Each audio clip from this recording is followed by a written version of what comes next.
Hello viewers, আসসালামু আলাইকুম। Welcome back to my channel. আশা করছি আল্লাহর রহমতে সকলেই ভালো আছেন। আমার আজকের রেসিপি হলো সবজি খিচুড়ি। আর শীতের সময় গরম গরম খিচুড়ি খেতে কিন্তু ভীষণ ভালো লাগে। আজকের খিচুড়িটা রান্না করার জন্য আমি এখানে ভাতের চাল নিয়েছি 1 কাপ পরিমাণের, আর মসুরির ডাল নিয়েছি 1 কাপ পরিমাণের। আর এখানে কিছু সবজি আমি কেটে ধুয়ে পরিষ্কার করে নিয়েছি। গাজর, ফুলকপি, সিম, আলু। এখানে নিয়েছি কাঁচামরিচ, টমেটো, ধনিয়াপাতা, তারপর হলো পেঁয়াজ কুচি আর রসুন কুচি। আর এদিকে নিয়েছি আমি আদা রসুন বাটা, তারপর গুঁড়া মশলা, জিরার গুঁড়া, ধনিয়ার গুঁড়া, হলুদের গুঁড়া, তারপর মরিচের গুঁড়া, স্বাদমতো লবণ। মানে খিচুড়িটা রান্না করতে আমার যে যে উপকরণগুলো লাগবে সেগুলো আপনাদেরকে একটু দেখিয়ে দিয়েছি। চাল আর ডাল ভালোভাবে ধুয়ে পরিষ্কার করে বড় একটা পাতিলে দিয়ে দিয়েছি। আর এইখানে আমি মশলাগুলা অ্যাড করে নিব। ফার্স্টে আমি আদা রসুন বাটা দিয়ে দিচ্ছি। এখানে 2 টেবিল চামচ আদা বাটা আর 2 টেবিল চামচ রসুন বাটা দিয়ে দিলাম। এখন দিয়ে দিব গুঁড়া মশলা, 1 টেবিল চামচ ধনিয়ার গুঁড়া, 1 টেবিল চামচ জিরার গুঁড়া, 1 টেবিল চামচ হলুদের গুঁড়া আর 1.5 টেবিল চামচ মরিচের গুঁড়া, স্বাদমতো লবণ। এখন দিয়ে দিচ্ছি 4-5টা এলাচ, 2টা তেজপাতা আর 2টা দারচিনি। এখন দিয়ে দিচ্ছি 4-5টা কাঁচামরিচ ফালি। দিয়ে দিচ্ছি হাতে মুঠ করে 1 মুঠ পরিমাণের পেঁয়াজ কুচি।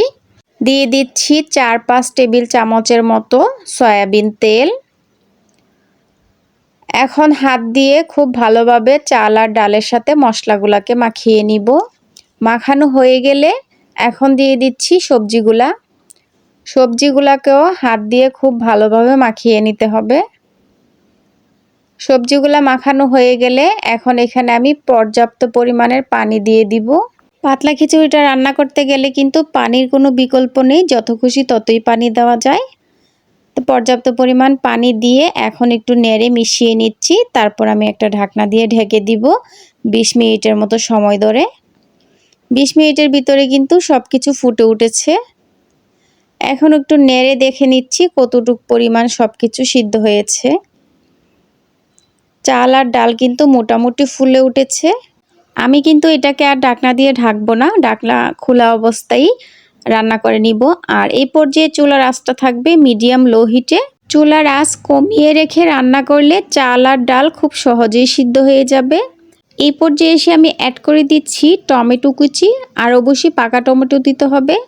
তারপর দিয়ে দিচ্ছি 4-5টা কাঁচামরিচ ফালি।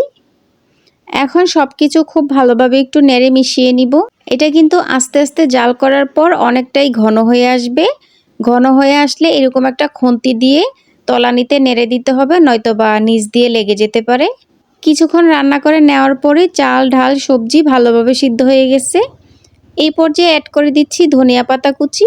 এখন সব কিছু নেড়ে একটু মিশিয়ে নিচ্ছি। আর এদিকে একটা স্পেশাল বাগার তৈরি করে নিচ্ছি খিচুড়িতে দেওয়ার জন্য।